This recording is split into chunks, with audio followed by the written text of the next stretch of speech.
Pikiran yang tidak pernah terjadi berpuluh-puluh tahun. Sekarang Presiden Jokowi bilang, enggak, kita mau nilai tambah. Tenaga kerja Tiongkok hanya 4.000-an orang. Percayalah sekali lagi, pemerintah seperti saya ini, ngapain sih kita bohongin rakyatnya? Semua di Republik ini sebenarnya saya lihat berpuluh-puluh tahun, ya banyak orang komentar sana-sini, sebenarnya tidak mengerti bahwa eksekusi kita sangat lemah. Sekarang ini zaman Pak Jokowi ini aja kelihatan sangat berbeda selama 5 tahun.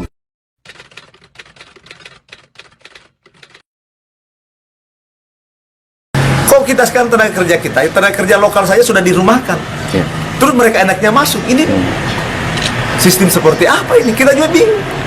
Ya, oleh karena itu kalau kita sikap kita DPR jelas-jelas bahwa ini tidak sepakat dengan kedatangan 500 TKA itu. Kita satu bahasa dengan pemerintah, satu bahasa dengan Bupati Konawe bahwa ini tidak bisa dibiarkan. Atau menolak? Kita menolak. Kita menolak ini 500 TKA. Sebanyak 500 TKA China dikabarkan akan masuk di wilayah Sulawesi Tenggara pada 5 April 2020. Kedatangan mereka menuai sorotan dari mayoritas anggota DPRD Sulawesi Tenggara dan anggota DPD RI. Anggota DPD RI Dapil Sultra, Waode Rabia Al-Adawiyah Ridwan menegaskan menolak kedatangan 500 tenaga kerja asing tersebut. Apalagi kedatangan mereka rencananya mulai pekan ini secara bertahap. Saat ini, pemerintah kita harusnya fokus penanganan pandemi COVID-19. Abaikan yang bisa menimbulkan polemik, ujar Rabia pada Minggu 3 Mei 2020. Menurutnya, 49 TKA China yang pernah datang saat pandemi COVID-19 di Sultra sudah sangat meresahkan. Apalagi akan masuk 500 TKA saat Sultra sudah dikategorikan sebagai daerah rawan terpapar COVID-19. Harusnya dukungan fasilitas kesehatan dan bantuan kebutuhan pokok lebih diutamakan. Jika TKA ini datang, maka akan menimbulkan keresahan dan bukan tidak mungkin gejolak sosial. Dia menambahkan, Sultra masuk kategori zona merah COVID-19. Beberapa kepala daerah Sultra sudah mengambil langkah berani membatasi pergerakan orang dari luar dan warga yang akan keluar. Justru seharusnya diapresiasi pemerintah pusat. Terkait dukungan pemerintah pusat terhadap 500 TKA China dianggap berlebihan. Sebab saat ini Sultra sudah terjadi banyak PHK karyawan dan memasukkan karyawan asing adalah sebuah kekeliruan besar. Saya meminta dengan tegas, mari DPRD Provinsi, masyarakat dan Pemda kita bersatu menolak kedatangan TKA di Sultra. Adapun nanti mereka datang setelah pandemi COVID-19 harus sesuai prosedur yang berlaku, ujarnya.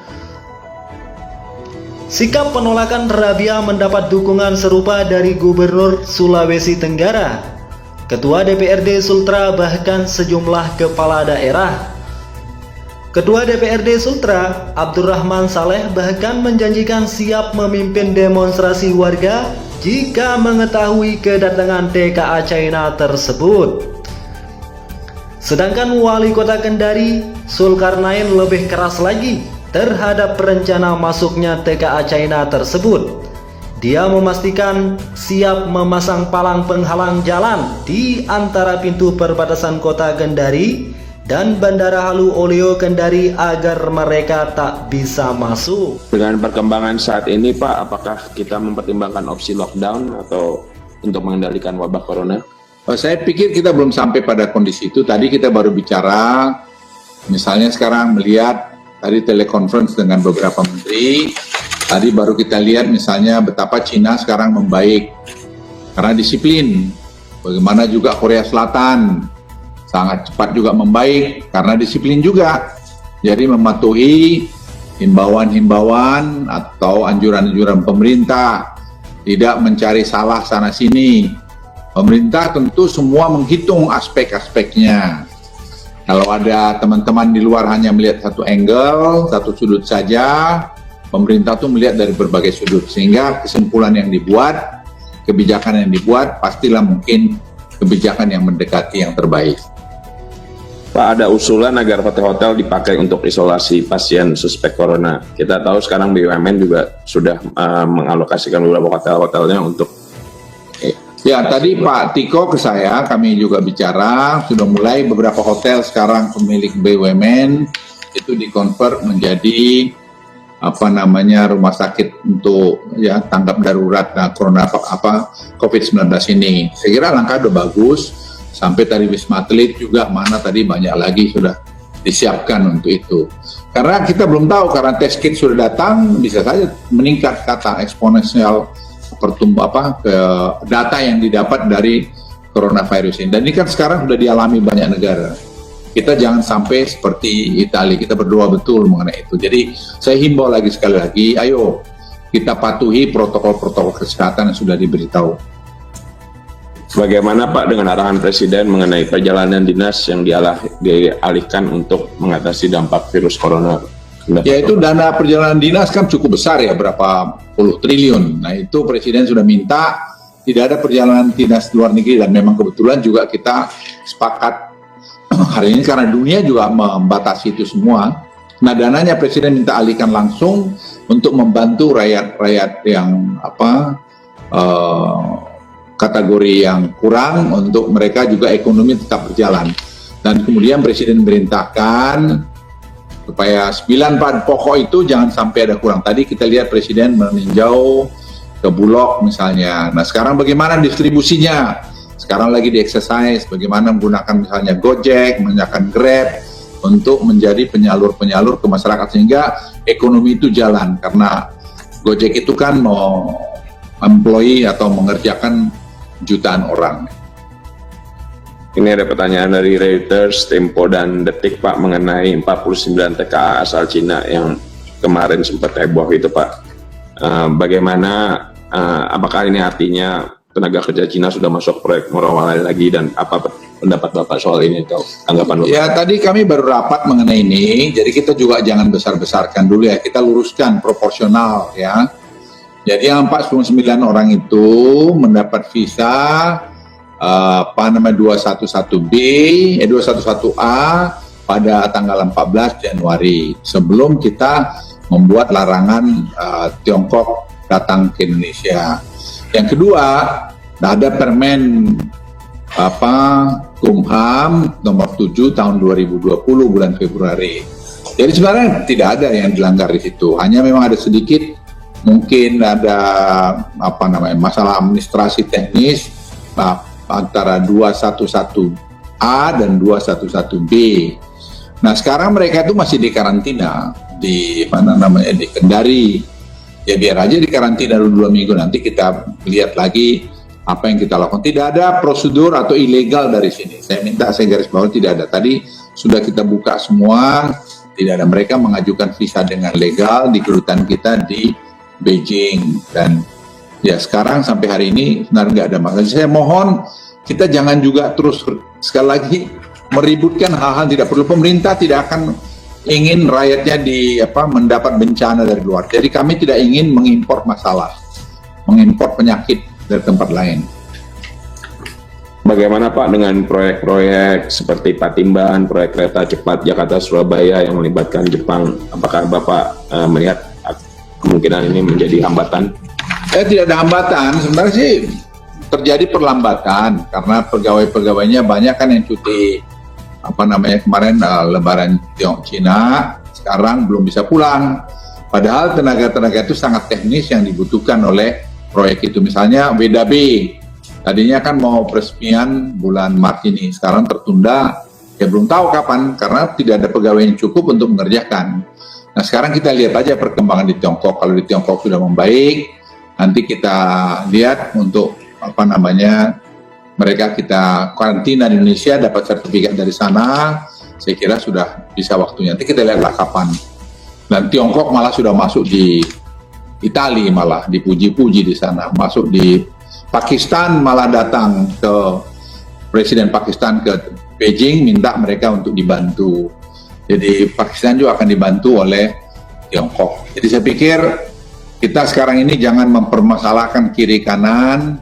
Percayalah sekali lagi pemerintah pasti mencari yang terbaik untuk menyelesaikan masalah corona dan juga menyelesaikan masalah ekonomi. Ini kan seperti two side of the coin yang kita harus betul-betul arif melihatnya.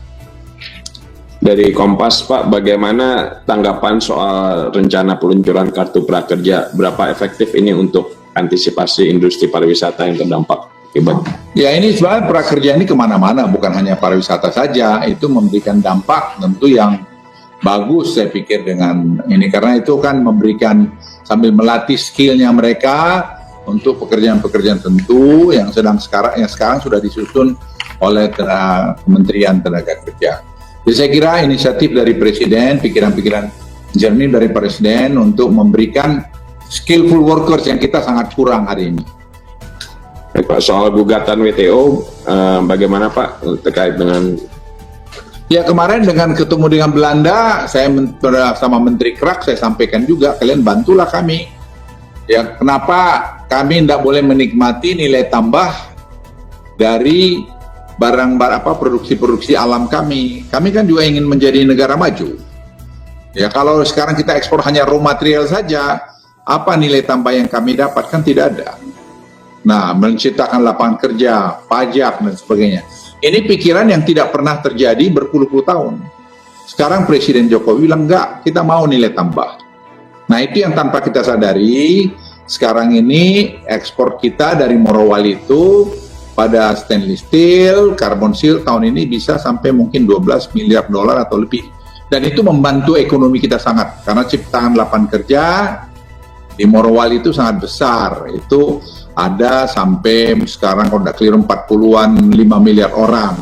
Dan itu tenaga kerja Tiongkok hanya 4 ribuan orang. Jadi kalau orang suka memberikan berita-berita yang tidak benar, saya berkali-kali katakan, ayo ke sana yuk, saya fasilitasi deh kalau kamu nggak percaya. Tapi percayalah sekali lagi, pemerintah seperti saya ini, ngapain sih kita bohongin rakyatnya? Kan pasti ketahuan. Kalau ketahuan, kan reputasi saya dengan nanti bilang ke cucu saya, bilang ke anak saya, itu opung bohong aja itu gitu. Kan saya nggak mau gitu. Jadi silakan, saya ajak Anda, siapa perwakilan. Sudah banyak yang kami bawa di sana. Yang sudah pergi sana pada terperangah, oh begini tuh hebatnya, saya nggak pernah lihat gitu. Mengenai tol laut, Pak, apakah perlu kita membentuk badan khusus pengelolaan tol laut untuk mengoptimalkan program? Ya, saya kira jalan sekarang ini asal dilakukan dengan baik, kan Kementerian Perhubungan sekarang kan bekerja mengelola ini dengan bagus. Nanti tentu terintegrasi. Semua di Republik ini sebenarnya saya lihat berpuluh-puluh tahun, ya banyak orang komentar sana-sini, sebenarnya tidak mengerti bahwa eksekusi kita sangat lemah. Sekarang ini zaman Pak Jokowi ini aja kelihatan sangat berbeda selama 5 tahun lebih. Tapi sekarang pun kita masih mengalami kekurangan banyak sana-sini. Tadi misalnya bagaimana sistem logistik nasional, rapat dengan Presiden tadi virtual video conference itu kelihatan sekali berapa sudah kita bangun, ternyata eksekusinya nggak jalan. Tapi tadi Presiden sudah kukuh, dia mau supaya betul-betul itu dieksekusi dengan baik. Ada pertanyaan juga, Pak, di Filipina itu kan sudah mulai lockdown ya, dan mereka menutup capital marketnya itu. Bagaimana di Indonesia, Pak? Wah, kalau itu kita belum terpikir mau melakukan lockdown capital market kita. Biar aja, kan sudah ada regulasinya. Kalau dia 5% turun, dia otomatis suspend. Ya biar aja mekanisme itu. Nggak perlu, kita belum terlalu heboh masalah itu. Kita sangat hati-hati. Di samping saya, di kantor saya itu kan anak-anak muda yang semua mengamati pasar, lihat market ini gimana, jadi perilakunya. Dan itu kita sarankan pada Presiden, kita komunikasikan sehingga Presiden itu dapat informasi yang akurat sebelum beliau membuat keputusan. Hasil ratas Presiden meminta penurunan harga gas untuk industri, padahal industri mainstream masih perlu banyak investasi untuk membangun infrastruktur gas. Bagaimana pandangan Bapak? Ya memang betul, kan gas ini kita paling mahal kan, lihat itu. Bagaimana kita mau bisa kompetitif ya, harga gas kita itu sampai kepada $9 waktu itu. Sekarang, atau malah lebih. Sekarang udah di pack tadi $76. Maka malah kita membuka peluang nanti ke depan, misalnya Indonesia Barat, kalau ada harga gas yang bisa dapat sampai $3, ya kita beli impor aja $3 itu. Jadi nanti yang gas diproduksi di sebelah timur ya untuk di Indonesia Timur saja, sehingga costnya juga bisa diturunkan. Kita harus lebih fleksibel dalam hal ini. Jangan bicara ini kebanggaan nasional. Ini bukan soal bicara kebanggaan nasional. Bicara juga tadi bagaimana kita mengatur aset kita dan bagaimana kita cerdik untuk mengolah sehingga nilai tambah itu bisa dinikmati oleh rakyat kita. Baik, Pak. Selain paket stimulus ekonomi, apalagi kebijakan jangka pendek untuk atasi pandemi virus corona di Indonesia? Saya kira tadi sudah saya jelaskan, yang paling konkret adalah tadi bagaimana dana-dana langsung dari pemerintah, bantuan kepada orang kurang mampu itu bisa diimplementasikan. Itu aja. Jadi kalau itu saya kira berjalan dengan baik, cukup besar dananya, itu saya kira akan sangat mengurangi. Seperti saya bilang tadi, hampir 70% itu kita kan belanja dalam negeri. Jadi angka ini saya kira cukup besar untuk menahan ekonomi kita drop secara hebat. Dan yang terakhir dari saya pada teman-teman sekalian, dalam kondisi seperti ini kan kondisi yang luar biasa, bukan hanya Indonesia yang berdampak, seluruh dunia. Kita jagalah kekompakan kita, jangan kita berbuat komentar-komentar begini begitu, ini jelek, ini kurang dan sebagainya. Percayalah proses pengambilan keputusan di pemerintah ini dilakukan dengan baik. Saya ada di dalam, saya bagian daripada itu. Jadi presiden itu dengar semua. Sudut-sudut yang bisa kita angle-angle yang lain kita dengerin semua. Mungkin Anda membuat komentar, Anda tidak melihat dari berbagai angle. Salah satu, intelijen kami dalam bidang segala macam ini cukup baik. Kami dengar dari market, kami dengar juga dari ahlinya, kami dengar semua. Nah, apa yang diputuskan itu yang terbaik menurut kami. Tapi apakah itu sempurna? Tentu tidak juga, karena ekonomi itu berubah, berkembang, atau situasi juga berkembang dengan cepat, sama juga dengan coronavirus ini. Jadi yang saya bisa pesan, ayo dalam kondisi seperti ini, kita bangun gotong royong, kita bangun kebersamaan, kita bangun tadi solidaritas yang menurut saya sangat penting. Apapun yang diarahkan pemerintah itu pasti yang terbaik. Nah, kalau kita semua sepakat dengan itu, Anda lihat contohnya di Korea Selatan, mereka bisa recovery. Di Tiongkok juga contoh mereka bisa recovery.